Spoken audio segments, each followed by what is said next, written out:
नमस्कार, कसे आहात? आय होप तुम्ही खूप छान असाल. चला तर आपण आज बनवणार आहोत मस्तपैकी आंबोळी. त्यासाठी एक वाटी मी हे तांदूळ घेतलेला आहे. आता हे आपल्याला एक 2 ते 3 तास आपल्याला भिजत ठेवून सुकवून द्यायचे. आपण आता भिजत टाकूया. आता या ठिकाणी तुम्ही कोणतेही तांदूळ घेऊ शकता. हे एक वाटी मी तांदूळ घेतलेला आहे आणि आता हे स्वच्छ धुवून घेतलेलं आहे. आता हे 2 ते 3 तास आपल्याला आता सुकवत ठेवायचे. आता मी हे अशा पद्धतीनं फॅनच्या खाली सुकवत ठेवलेलं आहे. हे आता आपल्याला 2 ते 3 तास सुकवून द्यायचं आहे आणि त्याच्यानंतर मिक्सर लावून घ्यायचं आहे आपल्याला. आता पहा, हे आपले भिजवलेले तांदूळ छानपैकी सुकलेले आहेत बघा, व्यवस्थित. आता हे आपल्याला मिक्सरमधून काढून घ्यायचे आहेत. आता आपण मिक्सर लावून घेऊया. आता हे मिक्सरमधून आपण अशा पद्धतीनं काढून घेतलेलं आहे, एकदम बारीक असे झालेले. तर हे सर्व आपण मिक्सरमधून काढून घेऊया. आता आपलं सर्व तांदूळ हे मिक्सरला लावून झालेले आहे. यामध्ये 1 वाटी तांदूळ घेतलेला आहे, तर मी 1 ग्लास पाणी ॲड करते आणि हे व्यवस्थित हलवून घेते. आपल्याला थोडंसं हे पातळ करायचं आहे, एकदम घट्ट नाही करायचं. आपण जे काही बेसन पोळी वगैरे करतो त्याच्यापेक्षा पण आपल्याला पातळ करायचं. हे बघा, बरोबर 1 वाटी तांदळाला 1 ग्लास पाणी बरोबर हे झालेलं आहे. आता यामध्ये आपण थोडंसं मीठ ॲड करूया. मीठ तुमच्या चवीनुसार तुम्ही ॲड करू शकता.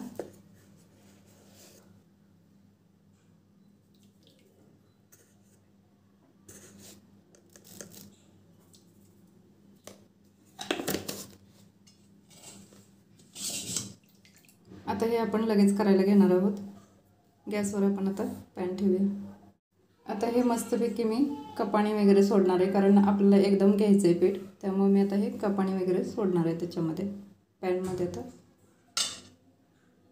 आता गॅसवर आपण पॅन गरम करायला ठेवलेलं आहे. त्याच्यात थोडंसं आपण तेल सोडायचं आहे. तेल गरम करून द्यायचं आहे आपल्याला. पॅन पण चांगला तापवून द्यायचं आहे आपल्याला.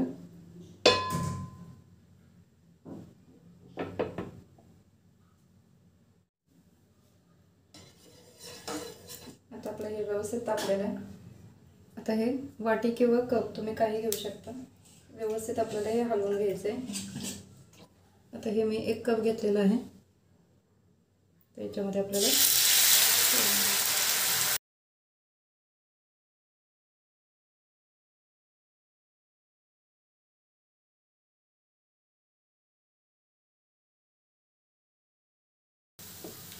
अशा पद्धतीनं आपल्याला आता जेवढं पाहिजे तेवढ्या आकाराचे तुम्ही करू शकता. आता हे 2 ते 3 मिनटं आपल्याला खालची बाजू आपल्याला व्यवस्थित भाजून घ्यायची आहे. आता आपली आंबोळी आपण पलटी करूया.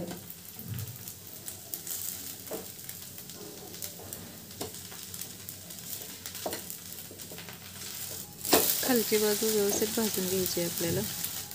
आता ही आपल्याला खालची बाजू व्यवस्थित भाजून द्यायची.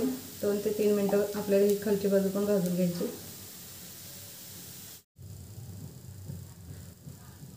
आता आपले 2 ते 3 मिनटं झालेले आहेत. आपण आता आपली आंबोळी काढूया.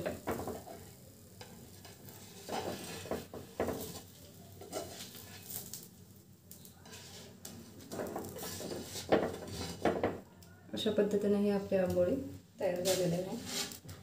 आता आपण अजून करूया. आता आपल्याला तेल टाकायची काही गरज नाही आहे.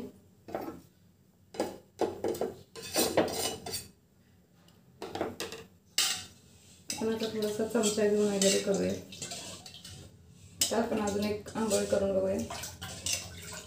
थोडंसं तुम्हाला असं वाटलं की आपलं घट्ट झालेलं आहे किंवा थोडंसं पाणी त्याच्यामध्ये आपण ॲड करू शकतो.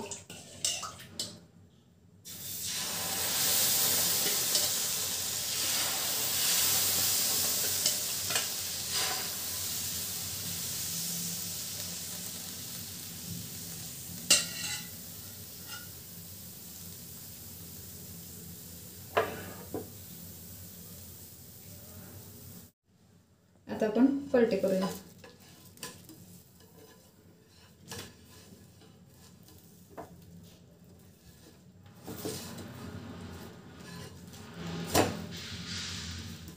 आता हे आपल्याला खालच्या साईडने पण अगदी व्यवस्थित 2 ते 3 मिनटं भाजून घ्यायचे. आता आपले 2 ते 3 मिनटं झालेले आहेत. बारीक गॅसवर आपण मस्तपैकी खालची बाजू पण भाजून घेतलेली आहे. अशा पद्धतीने आपली आंबोळी तयार झालेली आहे. मस्तपैकी आपल्या आंबोळी आता तयार झालेल्या आहेत. बघा, एकदम सुंदर अशा झालेल्या आहेत. मस्तपैकी स्मूथ आणि छान अशा झालेल्या आहेत. बघा, जाळीदार आणि खूप सुंदर अशा झालेल्या आहेत.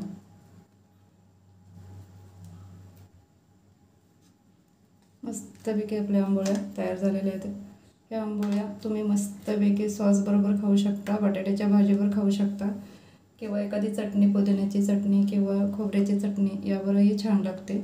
सो तुम्ही रेसिपी करून बघा. रेसिपी आवडली असेल तर लाईक करा, शेअर करा, सबस्क्राईब करा. धन्यवाद.